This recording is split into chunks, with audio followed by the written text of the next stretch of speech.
Oh my god. Oh. Hi guys, it's Kat, or Katsu, whatever you want to call me. So obviously I haven't posted in like over a year, and I'm really sorry. I had a lot to go through with university. Thankfully most of it's over now. I'm in my final year, which time has gone by so quickly. But final year means I finally have some time where I can do something other than stress about deadlines. Although I am still stressing, don't get me wrong, but I finally have some time to think about stressing. And it also means that I have time to finally do something I actually wanted to do for a really long time with this channel, which is why I kind of abandoned like everything I was doing before. Which is basically like, it didn't really have a purpose what I was doing before. I was just kind of vlogging, mostly for mental health's sake, to keep like a routine going, but I didn't really have anywhere to go with it. I didn't have like, a purpose, but now I do. I want to make this channel into a book review, sort of booktube vlog thing. I won't be vlogging a lot because I don't really have an exciting life other than like Lolita, and you might get some videos about that, but that's not really the focus of this channel. So don't expect like a video every week about Lolita. I'm not going to be the next Lovely Law. This is part of me and not part of the channel. It's just what comes with me, if you get what I mean. But yeah, I'm gonna be starting with this video, my first like book review video. It's gonna be pretty haphazard because I'm just kind of wanting to get this out now so that I can be motivated for the next book review. So beware of some changes. I won't be removing the previous videos unless I really don't like them anymore, because I'm kind of like nostalgic about them, and it's always good to remember where you came from. So yeah. Also, I'm really sorry about the fan in the background. It's unfortunately like 35 degrees today. It's really hot. It's like over 100 degrees for you Americans. Like it's boiling, and the UK does not have air conditioning, so I just kind of have to deal with a very loud fan. And normally I would wear like a bonnet, but I can't today, so you have to just make do with this bow, and don't complain in the comments. I know I am a proper Lolita, I promise, but not today. It's just far too hot. So without further ado, let's get the video started, and I hope you guys enjoy the new type of content.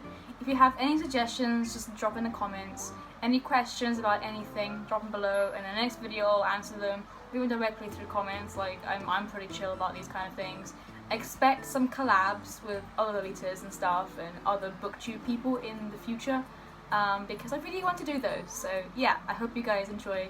Sorry this intro is so long, but I didn't want to make like a separate video like acknowledging a channel change basically. But yeah, I wanted to at least address it because it's a little bit out of the blue otherwise, so enjoy. Alright, so today is Victorian novel theme basically. So in the last few months, I'd say months because normally I've taken like a few weeks to read these books, but finals. In these last few months I've been reading North and South by Elizabeth Gaskell and Pride and Prejudice by Jane Austen. So thoughts on those books. I'm going to start with Pride and Prejudice because that's the most boring one. Well, I mean, I personally find it the most fun, but you know, everyone knows it. So everyone knows the story of Pride and Prejudice. I thought it was a really good book to read because it's actually like a little bit different from pretty much, like, I mean, I've seen the black and white film in the 30s, and I've seen the one with Colin Firth, and I thought it was quite different, especially in the mood that it is. I don't know, I thought that Mr. Darcy was a lot less pretentious in the book than in the film series, and I just really liked and preferred this Mr. Darcy, and I really just preferred the whole story. I must confess though that reading it, when you start reading it, because it's a, you know, Regency style novel, I should say Victorian is Regency, but because it's very old, the way that you get into the book, it's quite difficult at first to sort of understand what's going on. You have to like reread a few paragraphs, and every time I kept going back and opening it to reread it, I just always had to like customize myself to the language used, because it's just so like, it's so subtle, and it's wordy, and it's not like to the point and explicit exactly what's happening, and it's kind of like a bit if you've read Thomas Hardy novels, you kind of know what I mean. It's like really wordy for what's actually happening. So to actually understand what's going on, you have to like pay attention. And sometimes I had to literally like, through about 3/4 of the book, I got a little bit sick of it, and I had to just like watch the series just to binge it, just sort of get to know what's going on with the plot, because I just got so tired of it. I didn't read it for like 3 or 4 weeks. I just completely lost the sense of what was happening. But the ending was all worth it, because I haven't watched like the Keira Knightley version, so I don't know about that film. But in the series, the ending, I might spoil you guys, because this book is like over 200 years old at this point. If you haven't read it, shame on you.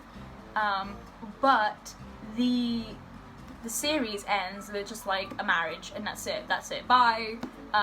Whereas in the book, it actually goes into a little bit more detail. Like the marriage isn't really like explicit at all. It's not actually, it's like a passing mention. But what is mentioned in the last few pages is sort of like the affairs of Lizzie and Mr. Darcy. So it's like she goes to live in Pemberley, obviously, and you know, she says she doesn't like Lydia, her sister. She hardly ever talks to her. And Jane is happy. They live like close by, and she lives near her aunt and uncle, Mr. and Mrs. Gardner. And it's just nice to have that closure, because I think it says a lot about her situation with her family, and how she's always been like embarrassed and ashamed with her family, mostly because, you know, they're loud and rambunctious and just kind of not proper people, except for her father and Jane. So she's finally got the distance that she wanted from her mother and her sisters, and she feels happy with that. And she's like, I think the last line is about being united with Mr. and Mrs. Gardner. So she's finally found the home that she wanted, the calming, pleasing home. And she's got the man of her dreams, and she's very rich. And Lydia keeps asking for money with Mr. Wickham. So I think that's a much nicer ending, in my opinion, because it just gives you closure. Whereas I thought that the ending in the series was just the wedding. I was like, well, what happened after that? Like, do they have a happy marriage? You know, I wanted to know more. And this one definitely gives you more detail, so I'm a little bit happy with that. Oh God, it's so hot. Oh God. Oh dear. Oh. And the next book is North and South by Elizabeth Gaskell. So I was actually inspired to read this by watching again the BBC series with Richard Armitage, and I can't remember her name, but she was in EastEnders, I think, and she's just, I thought the book was amazing. I enjoyed this so much more than anything else. And I was really shocked that it's not like that well read. Like, people have heard of Pride and Prejudice, whereas much few people have heard of North and South. And I get why. It reads more like a study than a novel, and the ending is like not cathartic at all. It doesn't really, it's not enough to read what in this book was 500 and something pages. So this is 530 pages of small print, so I'm sure it's like a lot more than this in terms of like modern book type font and stuff. It's a lot, and the language used is definitely a lot more difficult to read than Pride and Prejudice. I took about altogether 4 months to read Pride and Prejudice because I had so many essays going on. With this, I took 1.5 years on and off. I would read other things sometimes because it's just so dense with language that's really, really hard to understand. And very luckily, the type that I have, the Penguin Classics, is from the 80s, I think. I just found it. Type that I have, it has if I can find it, it has a little translation guide that was done, glossary of dialect words, because the book is basically, I have to give you like a sort of, this is a tangent, I guess. The book is about the north of England versus the south of England in the 1850s or so. So in the south was really rural, slow, not really a city life. It was just very living in the countryside, and everybody knows everyone, a small village of like 50 people. And the north was very industrial and very capitalist, and it's basically a socialist version of Pride and Prejudice. It's literally a girl called Margaret, woman. She's forced to move to Milton, which is basically Manchester but fictional, because it can't be horrible about real life Manchester. And it's like her culture like shock, I guess, because it's so different from the South. And it's about Pride and Prejudice. She's prejudiced against the Northerners because they're very different to the Southerners in every single way imaginable. And the North is likewise also prejudiced because they think that people are lazy, boring, etc. in the South. And it just reads like a study between the two and how they collide, how they can sort of meet and be okay with each other. And it has a really, really good plotline about strikes and workers and the capitalist class versus the working class and how they clash and how they could possibly get along. Now, I don't agree with the way that that part of the plot is ended, but you know, I can't blame her for it writing it this way, because this was a study done over a century ago, and I don't think socialism was quite as acceptable as it is now. So it's pretty socialist for its age. But it just reads like a study about socialism. It's just so exciting. I really loved reading it, although it does get really dense. And because the Northerners there's like a family that's Northerner and very, very poor. And oh my god, it's a mosquito.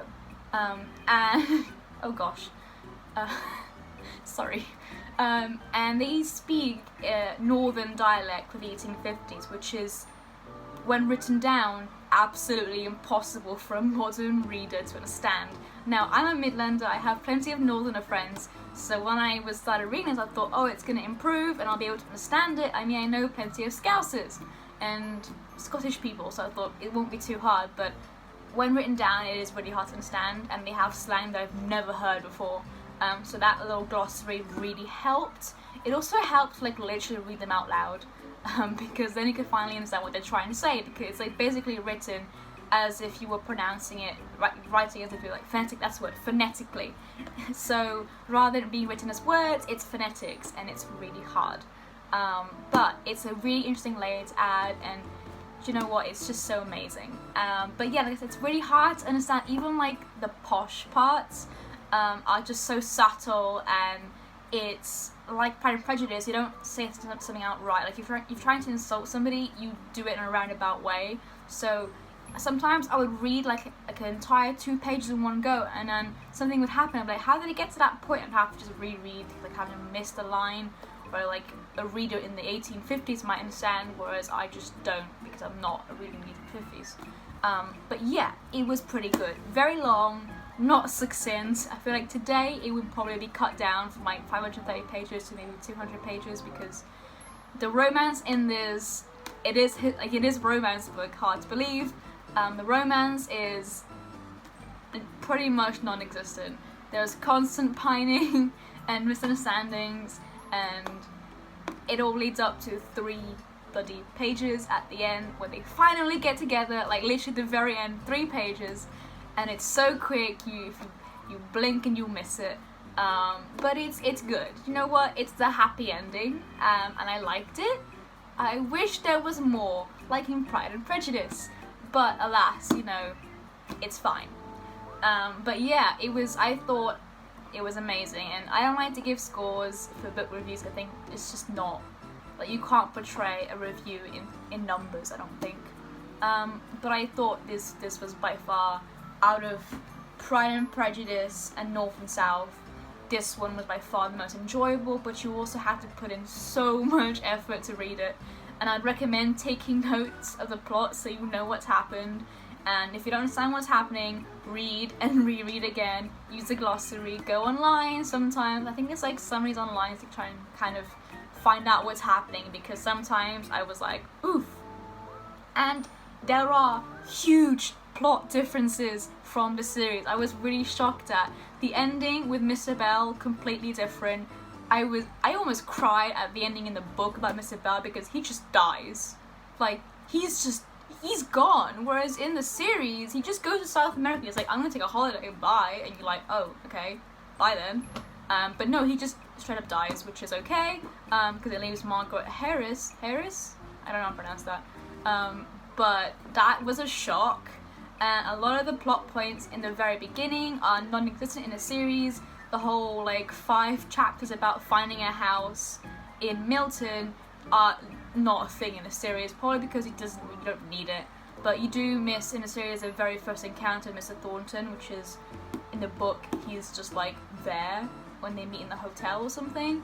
And I think that had like a little bit of extra like fate meant to be kind of thing. And the first person Margaret meets in Milton is Mr. Thornton. I think that's particularly important. But in the series it's kind of like brushed aside, and she first meets his lackeys who are picking the house for them, which is like a good touch, and it portrays like the master-servant relationship that there is like throughout the show and the book. But I thought that this was a little bit more poignant, so I like that. So yeah, if you have the effort and the time to dedicate into reading this book, I highly recommend it. If you can find an abridged version, I would, because a lot of it is not necessary. I found myself like skipping entire pages sometimes because it just was not relevant. It's like someone talking about how much cotton costs for 3 pages, and I was like, do I need to know this? No. So yeah, read it. It's good. It's just exhausting. So, how am I going to end this? I'm just going to say the next book that I'm going to read is going to be Good Omens. Now, I don't think it's really shocking, but to me personally, I don't really read comedy. I read historical stuff, historical fiction, historical romance. I love period stuff. So me picking this is completely out of character and is, as you might imagine, inspired by the show. So I was recommended by a friend to watch the Good Omens show, mostly because Michael Sheen is in it and I'm a huge fan of his, and the Queen soundtrack, so that was cool. And I ended up binging it in one sitting, and my butt did not thank me. But then I rewatched it, and I rewatched it again, and it was hilarious and amazing, and I loved the love story between Crowley and Aziraphale. So I want to read more. So I thought, what better way to do that than the book? So that's what I'm doing next. I'm going to be reading this. I found it for like super cheap in the supermarket. I was like, it's meant to be £9, but I got it for £3, so thanks. I probably shouldn't mention brand names, but thanks, ambiguous British supermarket that made me the colour orange. But yeah, I've already decided on like a little bit of it. I got like, I think 15 pages in, and it's good. I love sort of like how fourth wall breaking it kind of is, and how you have like a little cast sheet at the beginning, it feels like a play. I love it. I've never read any of Terry Pratchett's work, so I am scared but excited to read that. And Neil Gaiman I am familiar with, so yes, I am very excited. Yeah, so look forward to that. It might be a while. I'm going on holiday. It'll be part of my holiday reading list. This, as well as Blood and Beauty by Sarah Denant, and probably Stephen Fry's Mythos, because I've been having that on my list and I have to read it at some point. So that will be my 3-book goal for the holidays. I may not fill it, but that's my goal. So it's comedy, so I don't know how I'm going to review it, but yes. So without further ado, I'm going to end it real quickly because I don't want to make this too long. But I hope you've enjoyed watching this. There hopefully will be more. I'm going to try and stick to a schedule and routine, purely for mental health and like analytics purposes, because I need a routine in my life. Yeah, if you have any suggestions, any comments, please let me know. Questions, etc. So yeah, I hope you've enjoyed that. I'm sorry again for the fan. I'm so sorry. If I could live without it, I would, but I actually need it on because, oh my god, it is hot. I don't know if you can see, I put this on, makeup, half an hour ago. It's already melting off, so, you know, yeah. Anyways, thank you for watching, and I hope you enjoyed. Bye.